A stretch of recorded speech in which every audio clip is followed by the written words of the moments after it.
Imagine acordar um dia e descobrir que o porto da sua cidade, a empresa de energia do seu bairro, a fábrica que emprega seus vizinhos e até parte da terra onde você mora pertencem a um único país. Não é ficção científica, não é teoria da conspiração, é uma estratégia real, silenciosa e que está acontecendo agora em dezenas de países ao redor do mundo. Inclusive no Brasil, a China, a segunda maior economia do planeta, está investindo trilhões de dólares em portos, ferrovias, empresas, terras e tecnologia em todos os continentes. Mas a grande pergunta é: isso é comércio, é cooperação ou é algo muito maior? Fique até o final, porque o que você vai ver nesse vídeo vai mudar a forma como você enxerga o mundo. Para entender o que está acontecendo, você precisa conhecer um projeto.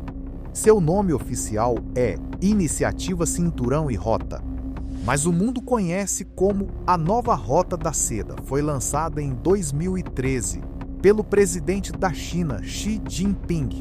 A ideia era simples na aparência: construir infraestrutura em países em desenvolvimento, estradas, ferrovias, portos, usinas de energia. Em troca, contratos vantajosos para empresas chinesas, acesso a recursos naturais e uma rede global de influência que cresce silenciosamente a cada ano.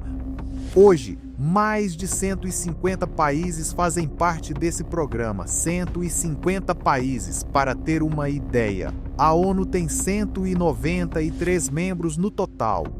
Ou seja, a China não está apenas fazendo negócios, ela está redesenhando o mapa econômico do mundo. Vamos falar de números, porque os números da China são difíceis de processar. Desde 2013, a China investiu mais de 900 bilhões de dólares em projetos ao redor do mundo. 900 bilhões. Para ter uma ideia do tamanho disso, o PIB inteiro do Brasil em 2024 foi de aproximadamente 2 trilhões de dólares. Só em portos marítimos, entre 2000 e 2025, a China direcionou cerca de 24 bilhões de dólares para 168 portos, em 90 países diferentes. 90 países com portos parcialmente ou totalmente financiados pela China. Na África, a China tem presença ativa ou controle em 1/3 de todos os portos do continente, 1/3. E não para por aí, a China controla cerca de 70% da produção mundial de terras raras. Sabe o que são terras raras? São os minerais essenciais para fabricar celulares, baterias, carros elétricos e até equipamentos militares. Quem controla esses minerais controla boa parte do futuro tecnológico do planeta. Mas vamos chegar mais perto, muito mais perto. Em novembro de 2024, o presidente da China, Xi Jinping, voou pessoalmente até o Peru para inaugurar uma obra. Seu nome, Porto de Chancay, um megaporto construído com 3,6 bilhões de dólares de capital chinês pela estatal COSCO Shipping, localizado a 80 quilômetros de Lima. Por que isso importa? Porque esse porto é o primeiro porto inteligente da América do Sul. Guindastes controlados por inteligência artificial, caminhões elétricos autônomos, conexão 5G em completamente toda a operação. E mais, ele criou uma rota direta entre a América do Sul e a China, reduzindo em até 10 dias o tempo de transporte. Na inauguração, Xi Jinping disse: "De Chancay a Xangai, estamos assistindo ao nascimento de um novo corredor entre a Ásia e a América Latina." Em 6 meses de operação, o porto já movimentou mais de 290 milhões de dólares em cargas e gerou 8 mil empregos diretos. Parece ótimo, mas tem outro lado dessa história e ele envolve diretamente o Brasil.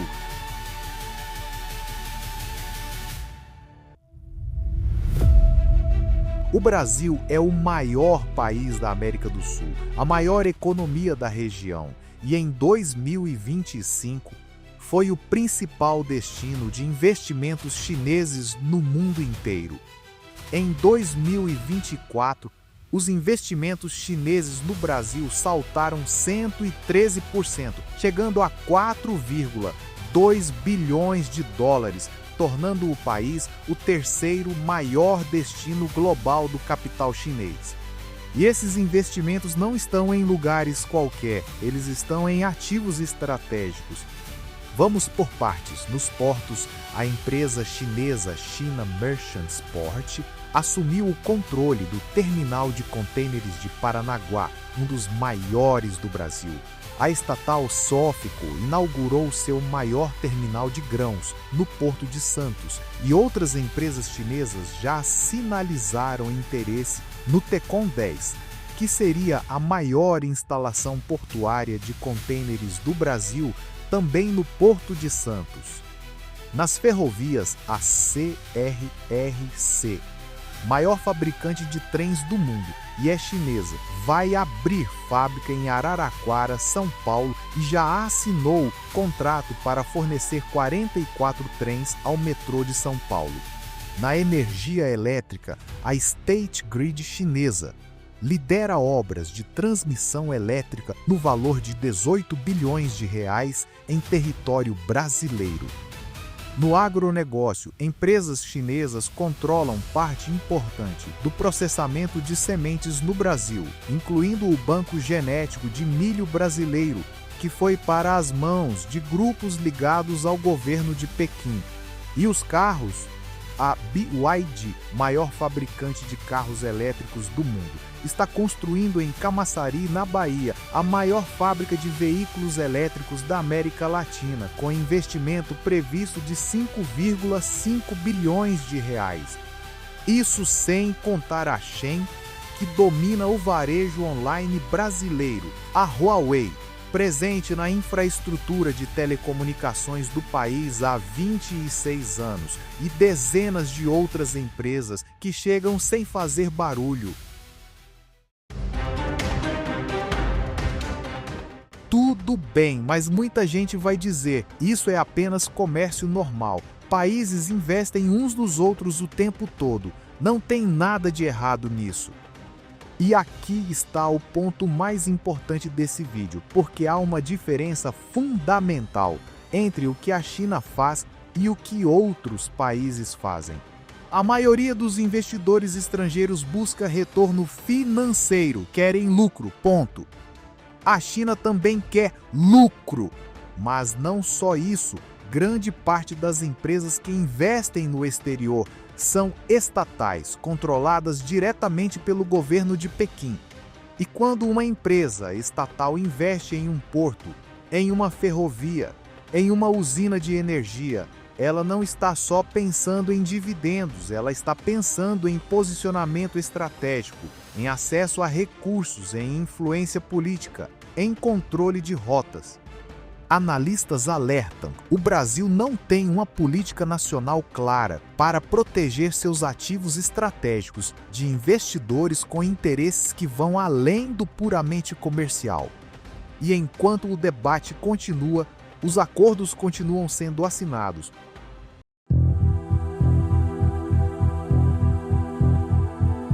Mas seria injusto não mostrar o outro lado. Há quem defenda os investimentos chineses com argumentos sólidos.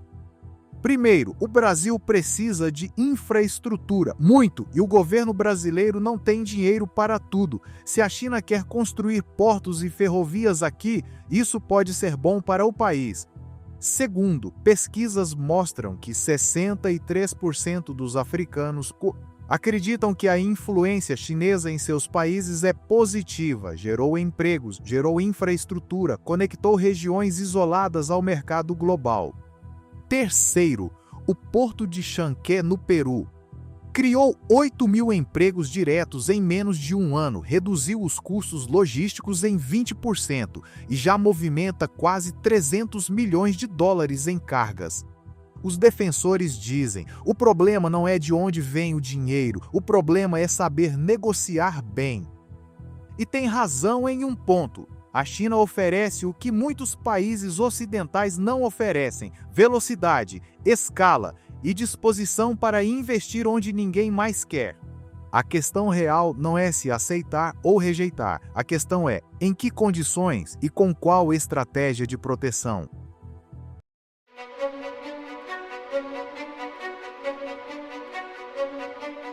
Então voltamos à pergunta original: a China está comprando o mundo?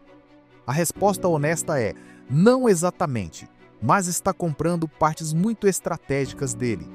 Portos, ferrovias, energia, minerais, tecnologia, rotas comerciais. E faz isso com uma visão de longo prazo que poucos governos ocidentais são capazes de imitar. Enquanto a maioria dos países pensa em eleições e nos próximos 4 anos, a China pensa em décadas. O porto de Chancay levou anos para ser planejado. A nova Rota da Seda foi lançada em 2013 e ainda está em execução. Essa diferença de visão é talvez o maior diferencial competitivo da China no mundo de hoje. Isso é bom ou ruim? Depende de onde você está sentado. Se você é um país que recebe infraestrutura, pode ser ótimo se negociar bem. Se você é um país que não percebe o que está acontecendo e entrega ativos estratégicos sem condições claras, pode ser um problema grande por muitos anos. O que é certo, a China não está pedindo permissão, ela está executando e o mundo está observando, alguns com admiração, outros com preocupação e muitos ainda sem entender o que está em jogo. Se você chegou até aqui, já sabe mais sobre esse assunto do que a maioria das pessoas. Porque esse é um dos movimentos geopolíticos mais importantes do século XXI e ele está acontecendo agora, na sua cidade, no seu país. Se esse vídeo te fez pensar, se inscreve no canal, porque nos próximos vídeos vamos continuar revelando as histórias de poder, dinheiro e influência que quase ninguém está contando.